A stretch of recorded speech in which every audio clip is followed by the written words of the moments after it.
Hola, en este video explico cómo realizar un análisis factorial exploratorio en RStudio.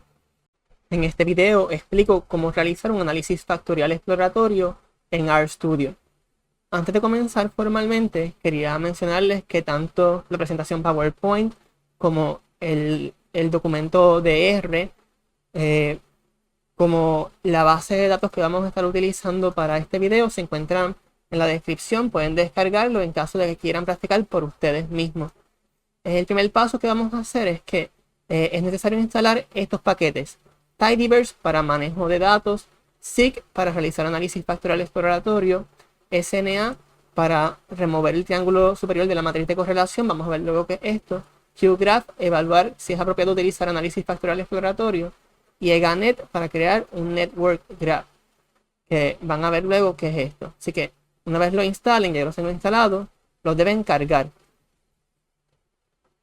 Y para este ejercicio vamos a trabajar con la siguiente base de datos, que tiene 8 variables y tiene 425 filas. Así que nada, vamos a en este video voy a estar alternando entre la presentación PowerPoint y también el RScript para demostrar cómo se hace el análisis factorial exploratorio en RStudio. Así que comenzamos. Los objetivos de este video son los siguientes. Primero, realizar breve introducción al análisis factorial exploratorio desde la psicometría, presentar un flujograma de los 10 pasos a seguir al realizar análisis factorial exploratorio, y paso 1, paso 2, vamos a ir por cada uno de esos pasos: 4, 5, 6, 7, 8, 9 y 10. Y simultáneamente, mientras voy explicando cómo se hacen, los voy a demostrar en R, que no es que al final voy a hacer todo en R, sino que voy a estar alternando entre el PowerPoint y R.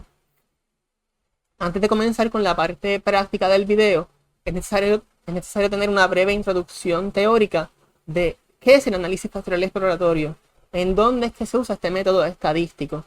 Y para introducir el análisis factorial exploratorio, también conocido como Exploratory Factor Analysis por sus siglas en inglés, es necesario conocer qué es la psicometría antes de nada. Y la psicometría se conoce como la ciencia que estudia la medición de constructos hipotéticos como habilidades mentales y actitudes que no son directamente observables, sino que se infieren.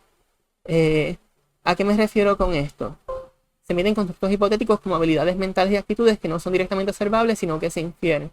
Piensen en lo siguiente: muchas veces habrán visto esta imagen de como un iceberg, ¿verdad? Tienen un iceberg y lo que está en la parte de arriba del iceberg es lo que observamos. Esto es como lo que se observa. Lo que observamos, pues muchas veces son las preguntas de los instrumentos. Tenemos pregunta 1, pregunta 2, pregunta 3, pregunta 4. Y lo que no observamos es que lo que está bajo la superficie es que nos interesa medir un fenómeno no observable, un constructo hipotético. Por ejemplo, puede ser que nos interese medir la ansiedad. Pues la ansiedad es un fenómeno psicológico, un fenómeno que no se observa directamente, y por tanto lo que hacemos es que este fenómeno, que es la ansiedad, vamos a ponerle aquí como ansiedad, pues es el fenómeno no observable, y las ítems del cuestionario, esas preguntas del cuestionario que ven acá, pues se crean para medir ese fenómeno que no podemos medir directamente. Así que no podemos medir la ansiedad directamente, pero sí indirectamente a través de unos ítems que pasaron por un proceso de examinar la confiabilidad, la validez del instrumento. Y por tanto es que esas preguntas del instrumento reflejan un fenómeno no observable. Entonces, la psicometría también se puede conocer como varias medidas estadísticas sobre las propiedades de los puntajes de las pruebas, como los coeficientes de confiabilidad y validez. Rápido. Confiabilidad se refiere al grado en que los puntajes de las pruebas son precisos o libres de error aleatorio. Y la precisión a su vez se refiere a que los mismos participantes mantienen sus posiciones relativas a través de variaciones en el tiempo, versiones de la prueba o selección de ítems. Entonces, los puntajes que son imprecisos cuando no hay confiabilidad no miden nada, pero aún los puntajes precisos requieren validarse. O sea, la confiabilidad es una condición necesaria pero insuficiente para la validez. Para que un instrumento tenga validez, primero es necesario que tenga confiabilidad, pero no es suficiente. Así que una vez se examinó si hay confiabilidad, se examina si a su vez hay validez. La validez se refiere al grado en que las interpretaciones y usos propuestos para los puntajes de las pruebas son apropiadas. Entonces, los estándares para las pruebas psicológicas de la American Education Research Association, American Psychological Association y National Council on Measurement in Education reconocen 4 fuentes básicas de evidencia de validez y tipos correspondientes de inferencias. Primero, contenido de la prueba. Y es que los puntajes, cuando un instrumento tiene validez de contenido, los puntajes deben reflejar conocimientos, habilidades o estatus dentro de un dominio particular. Validez de relaciones con otras variables, también conocido como validez de covarianza. Los puntajes de las pruebas deben covariar con los puntajes de variables externas en las maneras esperadas. Procesos de respuesta, validez de procesos de respuesta. A lo que se refiere es que los instrumentos pues miden alguna habilidad cognitiva, algún proceso. Por ejemplo, una prueba de inteligencia puede ser diseñada para medir capacidad de pensamiento abstracto, capacidad de velocidad de respuesta, capacidad para memoria de trabajo. Y por último, el que nos interesa, en este caso para el análisis factorial exploratorio, es estructura interna de la prueba. Los patrones de asociaciones entre los ítems dentro de una misma prueba deben estar alineadas con las hipótesis sobre lo que miden los puntajes de la prueba. O sea, como vimos anteriormente, estos ítems que están acá, estos variables manifiestas, estos ítems que podemos observar, se encuentran explicados por un fenómeno no observable. Este fenómeno no observable de la ansiedad es el que explica los patrones de asociaciones entre las variables que reflejan ese fenómeno. Entonces, ahora que ya salimos de la psicometría, esta es la introducción, el análisis factorial exploratorio evalúa la validez de estructura interna de la prueba. El análisis factorial exploratorio es un método donde las variables medidas se exploran libremente para descubrir un pequeño conjunto de variables latentes o factores que explican el origen de las interrelaciones entre las variables medidas. Ok, se escucha abstracto, vamos al grano. Vamos a hacer este escenario, vamos a llevar un contexto más aplicado, más concreto. Imaginen que una investigadora realizó un análisis factorial exploratorio para examinar si las 8 variables medidas del Self-Description Questionnaire, que van a ver ya mismo, pueden ser explicadas por 2 factores. El SDQ o Self-Description Questionnaire mide el autoconcepto, que es la descripción y evaluación de uno mismo, incluidas las características psicológicas y físicas, las cualidades, habilidades, etc. La investigadora administró el Self-Description Questionnaire en una muestra de 425 estudiantes de escuela superior e hipotetizó que el Self-Description Questionnaire, ese instrumento, mide 2 aspectos del autoconcepto: autoconcepto matemático con 4 ítems y autoconcepto general con 4 ítems. Imaginen esto. Este es el Self-Description Questionnaire, SDQ, y cada persona cuando lo llene debe poner su número de identificación. Por ejemplo, persona 1, 2, 3. Cada persona tiene un número único. Y las preguntas van en una escala Likert que va de 1 a 6. Es una escala ordinal, de menor a mayor. Y hay 2 factores o dos variables latentes que son autoconcepto matemático. Podemos ponerla aquí. Vamos a ponerla aquí como una X. Matemático, matemático, matemático, matemático. Hay 4 ítems que tienen que ver con autoconcepto matemático y 4 ítems que tienen que ver con autoconcepto general. Vamos a ponerle aquí como una flechita hacia arriba, como una flechita. Autoconcepto general, autoconcepto general, autoconcepto general. Y pues esto es lo que en teoría hace sentido: 2 factores, cada uno con 4 ítems. Pero el análisis factorial exploratorio permite poner a prueba empírica, examinar si en realidad lo que hace sentido a nivel conceptual se sostiene a nivel estadístico. Y por tanto, volvemos a la definición de que el análisis factorial exploratorio es un método donde las variables medidas se exploran libremente para descubrir un pequeño conjunto de variables latentes o factores que explican el origen de las interrelaciones entre las variables medidas. ¿A qué me refiero? Las variables medidas, que son los cuadrados, los rectángulos, representan variables medidas. Los óvalos representan los factores o variables latentes. Estos dos factores, autoconcepto matemático y autoconcepto general, pues se asocian principalmente con unos ítems. Por ejemplo, autoconcepto matemático, ya vimos que era con el 1, el 4, el 6 y el 7. Matemático 1, 4, 6 y 7. Por eso tiene las líneas, las líneas que son sólidas negras para reflejar coeficientes de patrones salientes mayores a 0.32. Estos serían coeficientes de regresión no estandarizados. En cambio, como se exploran libremente, aunque el autoconcepto matemático se asocia más fuertemente con estas 4 ítems, las líneas verdes entrecortadas como dash pueden ver que representan que el autoconcepto matemático se asocia más débilmente con los ítems 2, 3, 5 y 8. De manera similar, autoconcepto general se asocia más fuertemente con los ítems 2, 3, 5 y 8. Que 2, estoy orgulloso, 3 no es muy útil, 5 orgulloso, 8 en general. Los autoconceptos general se asocia más fuerte con estos ítems de autoconcepto general, pero las líneas rojas entrecortadas dicen que se asocian débilmente con los ítems de autoconcepto matemático. Aquí pueden ver exactamente los coeficientes de patrones salientes, lo que estaba aquí en línea sólida. Aquí está, por ejemplo, punto 91 era esto. Esto era punto 91. Este que es punto 76 es autoconcepto general y soy un fracaso. Sería por acá punto 76. Y así pueden ir sustituyendo igual como los que aparecen entre comillitas.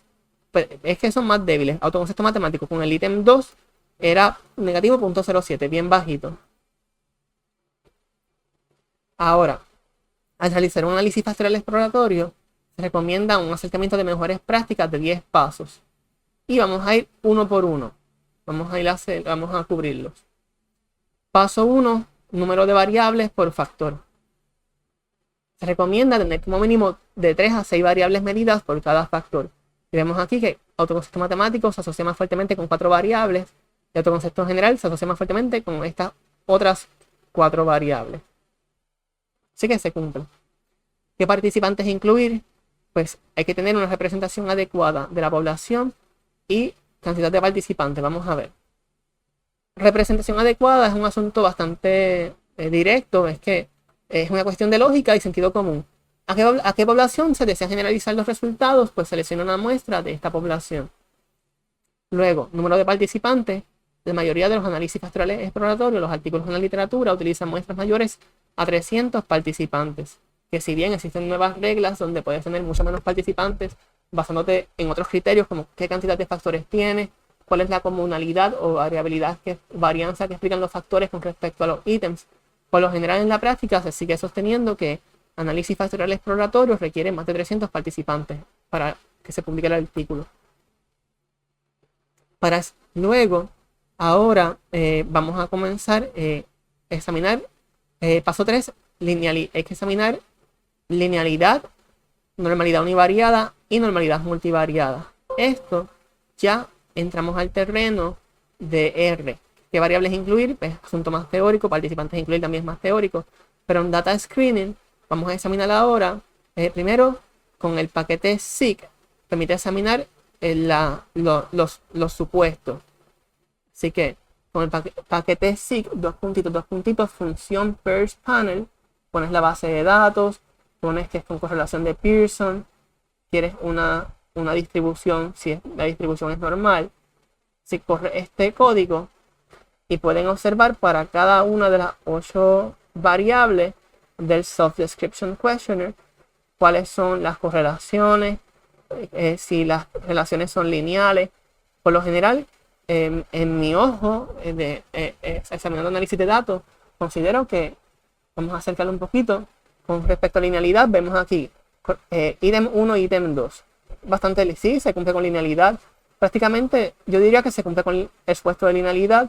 Quizás vemos que correlación entre ítem aquí, el 5, en este caso sería correlación entre ítem 1 y...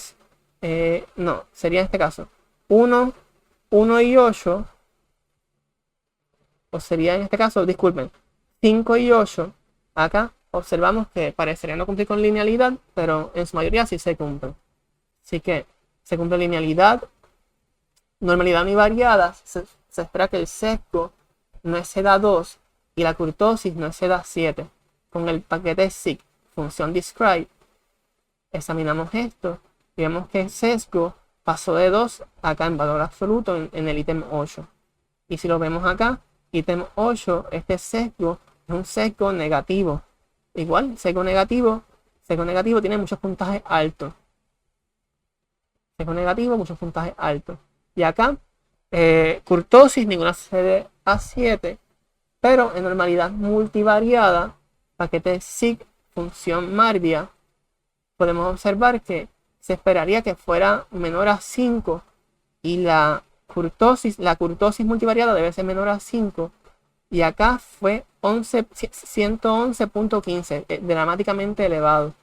Y si ven el QQ plot, donde la línea diagonal es una distribución normal teórica, los puntajes se alejan bastante. Así que no se cumple con normalidad multivariada. Al no cumplir con normalidad multivariada, vamos a ir adelantando acá. Linealidad, lo vimos esto, normalidad univariada, lo vimos, normalidad multivariada, lo vimos. Al tomar en cuenta la escala ordinal de los datos, que es escala Likert de 1 al 6, y que no se cumplieron los supuestos de normalidad univariada y multivariada, nos resulta apropiado utilizar correlaciones de Pearson para realizar análisis factorial exploratorio o exploratory factor analysis. En cambio, se utilizarán correlaciones policóricas. ¿Qué es esto? ¿Qué es una correlación policórica?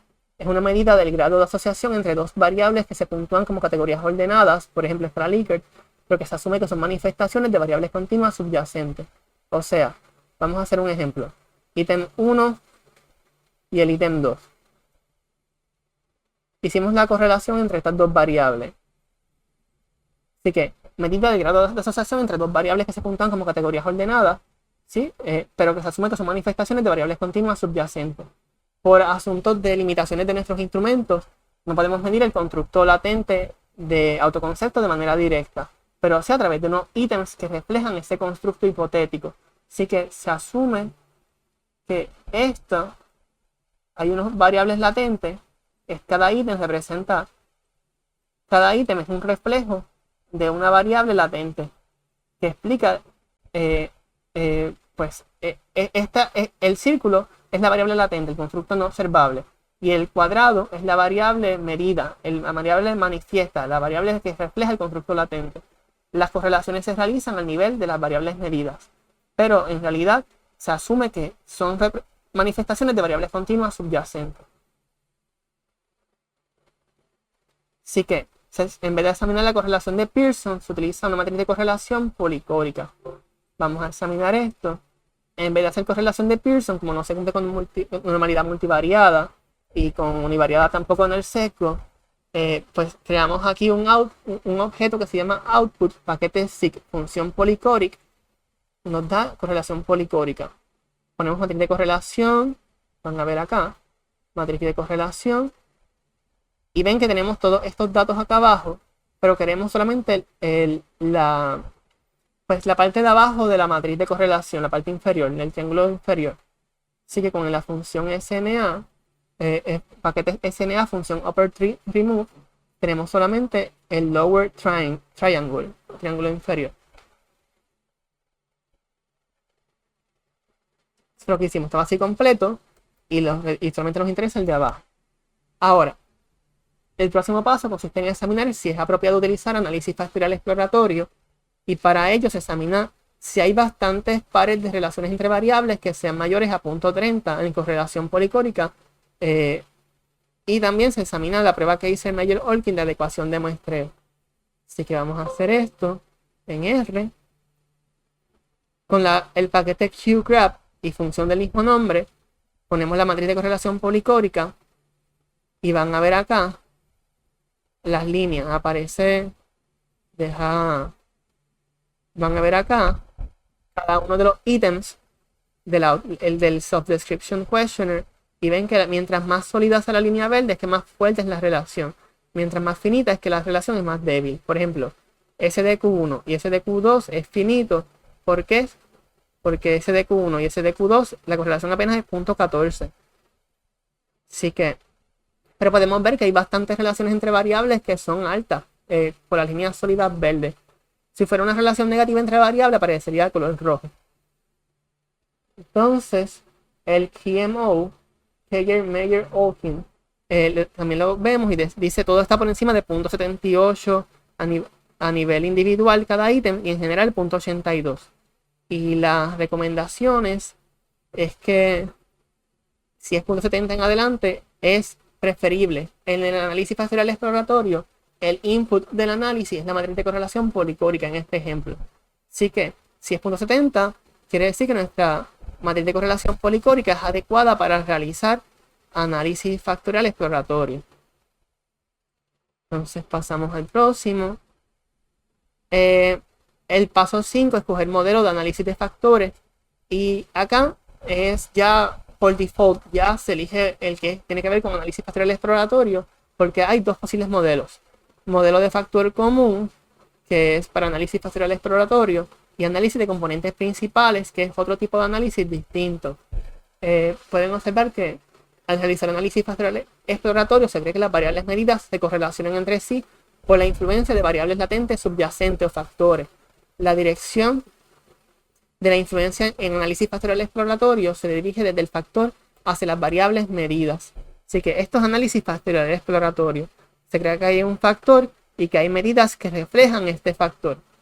Así que estos ítems son reflejos, estos ítems de autoconcepto 1, 2, 3, 4, 5, 6, 7, 8 reflejan un constructo de autoconcepto.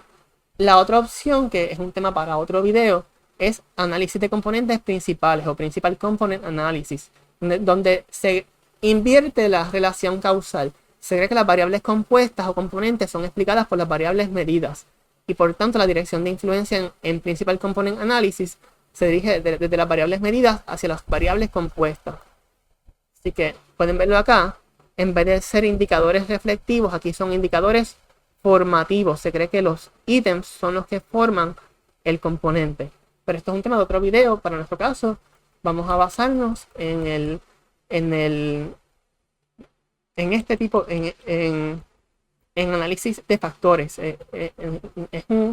El modelo de análisis de factores, pues es el que nos interesa, es el de análisis factorial exploratorio, no el de componentes principales. Entonces, la investigadora pues estaba interesada en descubrir la estructura latente o factores que subyacen a las correlaciones entre las 8 variables medidas. Por tanto, seleccionó un modelo de factor común que es análisis factorial exploratorio. Ahora, se debe escoger un método de extracción de factores. Y hay dos métodos predominantes de extracción de factores. Extracción de factores, pues como mencionamos, los factores son esas dimensiones. Ya se mencionó que hay dos factores, autoconcepto general y matemático. Pero para extraerlos, para identificar esos factores, hay dos métodos más predominantes. Uno es estimación de máxima verosimilitud o maximum likelihood estimation y factorización de ejes principales iterativos, iterated principal axis. Entonces, hay un consenso en la literatura que es preferir cuando se debe utilizar máxima verosimilitud, estimación de máxima verosimilitud cuando los datos cumplen con el supuesto de normalidad multivariada. Vimos que en nuestro caso no se cumple. Y en cambio es preferible utilizar factorización de iterativos cuando los datos no cumplen con el supuesto de normalidad multivariada. Los datos de esta investigadora no cumplen con el supuesto de normalidad multivariada, por tanto utilizó factorización de iterativos o IPA como método de extracción de factores. ¿Cuántos factores retener? Pues aquí vamos a ir de nuevo a R, porque al realizar análisis factorial exploratorio se pueden extraer tanto factores como variables medidas. Pero generalmente es posible explicar la mayoría de la varianza con un número menor de factores. La idea es tener en cuenta la ley de la parsimonia. la cual establece que la explicación más simple de un evento u observación es la explicación preferida. Debemos escoger la explicación más simple de un evento u observación. ¿Ok? Y nos interesa tener un balance entre parsimonia y el modelo comprensivo. O sea, el modelo que explique la mayor variabilidad en las variables medidas con la menor cantidad de factores.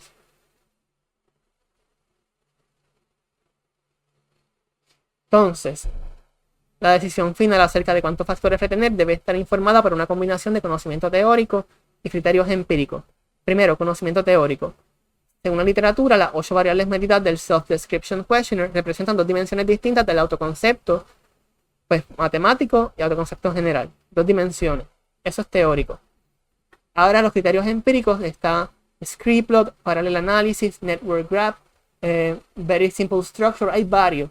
Y vamos a ir un momento a R para ver cómo es que se utiliza. Esto paso 5, paso 5, paso 6, que se ve que no los trabajamos. En realidad es que luego se van a aplicar todos en una misma función más adelante. Entonces, para retener factores se utilizan, ya vimos criterios teóricos que nos dicen que son 2. Cuando se hizo validez de contenido, pues se espera que mide dos factores, 2 dimensiones distintas. Pero ahora a nivel empírico vamos a ver con el paquete SIG, paquete SIG, función scree, y vemos acá que nos da este gráfico. Para interpretarlo, lo que tienen que hacer es lo siguiente. Para interpretar el Screeplot es necesario dibujar una línea recta a través de los eigenvalues más pequeños. Los eigenvalues localizados arriba y a la izquierda de la línea recta son los factores a retener. Vean el ejemplo. Así está al principio. Y así cuando hacen la línea recta desde el eigenvalue más pequeño en adelante, pues llega hasta el cuarto hasta el cuarto factor. En este caso dice componente, pero hasta el cuarto factor. Y vemos que los factores que estén arriba y a la izquierda de la línea recta es la cantidad de factores a retener. Así que habría que retener 1, 2, 3. Arriba de la línea recta hay 1, 2, 3 factores. Así que esto va en conflicto con nuestra idea hipotética pues, o teórica de que son 2 factores. Vamos a seguir otro método empírico, el parallel analysis. Se comparan eigenvalues de factores en la muestra con eigenvalues generados a partir de datos aleatorios. Se retienen factores que tienen eigenvalues superiores a los que se generarían mediante datos aleatorios. ¿Ok? ¿Qué es esto? Pues vamos a hacer el parallel análisis, que prácticamente paquete SIG, función FA parallel, pues lo que hacen acá, le dan run y les va a decir que el número de factores, aunque es análisis factorial exploratorio, para computar estos análisis, la literatura recomienda utilizar principal components. Así que es un asunto de computación. Y nos dice que son dos componentes, pero en este caso serían 2 factores. Así que en este caso se dice que son 2 factores y está de acuerdo con nuestra interpretación teórica. Y el network graph, ven acá, se recomienda tener 2 factores. En este caso, pues los eigenvalues de nuestra muestra, los factores de nuestra muestra que tuvieron eigenvalues por encima de los que fueron simulados fueron 2. Y un tercer criterio empírico es network graph, que todavía no ha sido objeto de mucha evaluación empírica, pero resulta interesante observar sus resultados por la facilidad. Es fácil interpretarlo visualmente, el network graph. Y quiero hacerlo primero en R, con el paquete EgaNet, función ega, pues le dan run. Y pueden ver que es bastante intuitivo y nos deja ver que hay 2 factores. Uno que son preguntas 4, 1, 7 y 6 y uno que es 2, 8, 3 y 5. El autoconcepto matemático en general los dividió. Entonces, el próximo paso, ven que decisión sobre cantidad de factores a retener, pues tomando en cuenta el conocimiento teórico y criterios empíricos, el modelo de 2 factores fue el que tuvo más evidencia para representar la estructura factorial o interna del Self-Description Questionnaire. Prácticamente solamente el Screeplot demostró que eran 3 factores, pero tanto el parallel análisis como la evidencia teórica, como el network graph, sugieren que son 2 factores los que deben tenerse. Entonces, aunque es importante tener un modelo principal, que es el de 2 factores, es preferible tener modelos alternativos para compararlos y ver qué modelo se ajusta mejor a los datos. Así que, para evitar el riesgo de sobreextracción, retener demasiados factores, se comparará el modelo de 2 factores con un modelo de un solo factor. Y para evitar el riesgo de subextracción o retener muy pocos factores, se comparará este modelo con un modelo de 3 factores. Entonces, rotar factores, ¿qué quiere decir esto? Para que sea, para aumentar la interpretación de los datos en análisis factorial exploratorio, se recomienda extraer factores y utilizar un método de rotación de factores. Y en la literatura de psicología se recomienda utilizar rotación oblicua, que es la que asume que los factores se encuentran interrelacionados entre sí, o sea que hay interrelación entre autoconcepto general y matemático. Así que en ese caso, entre las posibles rotaciones analíticas oblicuas, la utilidad de la rotación PROMAS ha sido ampliamente evidenciada en la literatura. Y pueden ver que igual en R no ponemos nada acá porque lo vamos a incluir todo.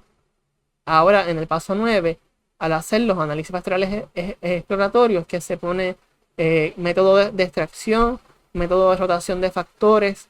Así que vamos ahora al último paso.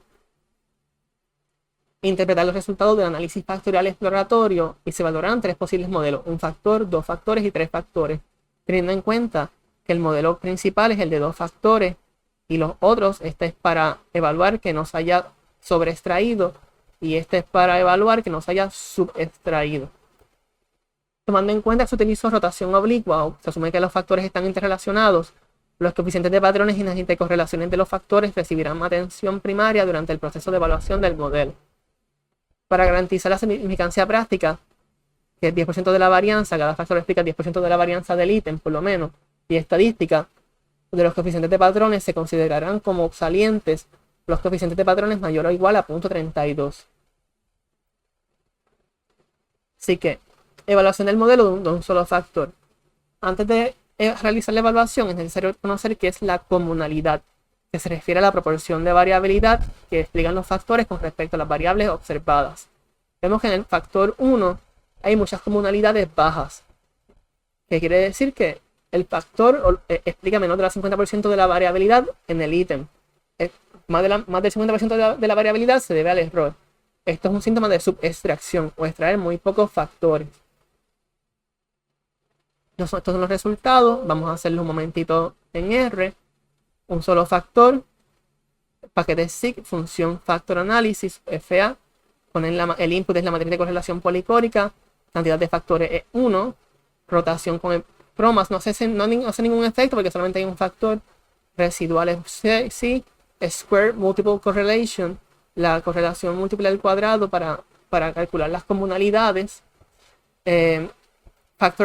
método de extracción de factores, principal axis, ejes principales, número de observaciones, 425 personas. Así que esto es la función, lo imprimimos y vemos acá que las comunalidades para 1, 2, 3, 4, 5 de los 8 ítems son menores a 50%. Este factor le explica menos del 50% de la variabilidad en todos estos ítems. Y este factor le explica solamente un 40% de la variabilidad en general. Así que no parece como que es subextracción. Este factor no es este modelo de un solo factor no es óptimo porque no explica ni un 40% de la variabilidad en las variables medidas. Ahora, el modelo que nos interesa de 2 factores, vamos a seguir este orden. Un solo factor es subextracción, se extrajeron muy poco. Ahora, evaluación del modelo de 3 factores. Pues hay 2 factores con solo 2 variables medidas con coeficientes de patrones salientes, o 0.32. Esto es un síntoma de sobreextracción, extraer demasiados factores. Así que no se cumple con la guía general donde se recomienda incluir un mínimo de 3 a 6 variables medidas por cada factor. Vamos a hacer ese modelo de 3 factores. Venga, el número de factores es 3. Y ven que el factor 1 pues tiene por lo menos 4 ítems con coeficientes de patrones salientes, que son mayores a 0.32. Sin embargo, el factor 2 solamente tiene 2 ítems con coeficiente de patrones salientes, este y este. El demás es menor a 0.32. Igual el factor 3 tiene solamente 2 ítems con coeficientes de patrones salientes. Y se recomienda tener por lo menos 3 a 4 ítems con coeficientes de patrones salientes por cada factor. Así que aquí parece que hubo una sobreextracción, se extrajeron demasiados factores. Y por último, en el modelo A, y este modelo explica un 68% de la variabilidad, 68%. Pero no importa, en este caso pues, parece que se hubo sobreextracción, porque solamente hay 2 factores, 2 ítems con coeficientes de patrones salientes para el factor 2 y el 3. Ahora, para el último modelo, que es el que nos interesa principalmente, vemos aquí que cada factor tiene 4 variables medidas salientes, punto 32. Recuerden, estos son los factores originales de autoconcepto general y matemático. Las comunalidades de todas las variables medidas fueron aceptables, mayor a 0.50. Este modelo de 2 factores parece ser el que logra un mayor balance entre ser parsimonioso y comprensivo. Explica la mayor proporción de la varianza en las variables medidas utilizando la menor cantidad de factores. Así que podemos observar, vamos a hacerlo aquí en R, 2 factores, paquete sig, función FA, lo corremos y vemos acá que factor 1 tiene estos 4 ítems, 1, 7, 6, 4, con coeficientes de patrones salientes, mayor a 0.32 y las comunalidades entre 0.80 y 0.58. El segundo factor, pueden ver acá, que tiene coeficientes de patrones salientes con los ítems 5, 3, 8 y 2, y tiene comunalidades mayor a 0.50 en todos también. Así que, y la proporción de varianza que explica es 64%. Ven, el factor 1, los eigenvalues son 2.775. Entre 8 posibles variables, equivale a 34%. Y el segundo factor tiene eigenvalues de 2.316, que en este caso, pues, en este caso, pues, eso entre 8 posibles variables, 29% y 34.7 más 29% equivale a 63.6% de la variabilidad. Pero en general lo importante en este caso es que el modelo de 2 factores es el más parsimonioso y comprensivo, el que realiza la explicación más sencilla y el que explica mayor variabilidad de los datos utilizando la menor cantidad de factores. Y pueden ver acá estos resultados que ven en el output, lo ponemos en una tabla con los ítems originales y en negrita ponemos los coeficientes de patrones salientes para cada factor. Y acá lo que aparece en tabla, ítem 1, 4, 6, 7, acá 1, 4, 6, 7, autoconcepto matemático. Y acá, ítems 2, 3, 5, 8, 2, 3, 5, 8, autoconcepto general. Y en las otras líneas serían los coeficientes de patrones que no son salientes. Y por último, para reportar los resultados de análisis factorial exploratorio, se debe incluir una descripción de los 9 pasos de decisión anteriores. Y por ejemplo, pueden ver el tutorial de Watkins, que no vamos a entrar obviamente a fondo en esto acá. Pero Watkins prácticamente tiene este artículo, artículo Watkins, aquí está, voy a llevármelo acá. Watkins artículo tiene mejores prácticas para reportar análisis factorial exploratorio en específico. Déjame acá, ejemplo de cómo reportar análisis factorial exploratorio, método, análisis, resultado, discusión. Y prácticamente eso es todo por este video, espero que haya sido útil. Recuerden que pueden descargar el script de R, la base de datos, el PowerPoint, para que lo puedan practicar por ustedes mismos y seguir este script y solamente sustituyendo las variables de este script por las de su estudio. Las referencias fueron libros de Hare y colaboradores para definiciones de análisis multivariado, análisis factorial exploratorio, Van den Bos, diccionario de la APA, Watkins, el artículo que les presenté, y Watkins, el libro, que también se los recomiendo. Es un libro en el que me basé para hacer este video, para guía para realizar análisis facial exploratorio con R y RStudio. Cada uno de los pasos demuestra cómo hacerlo, y esa fue mi fuente principal para hacer este video. Espero que el video haya sido útil, que hayan aprendido algo nuevo hoy. Les agradezco por su atención y nos seguiremos viendo en los próximos videos. Muchas gracias.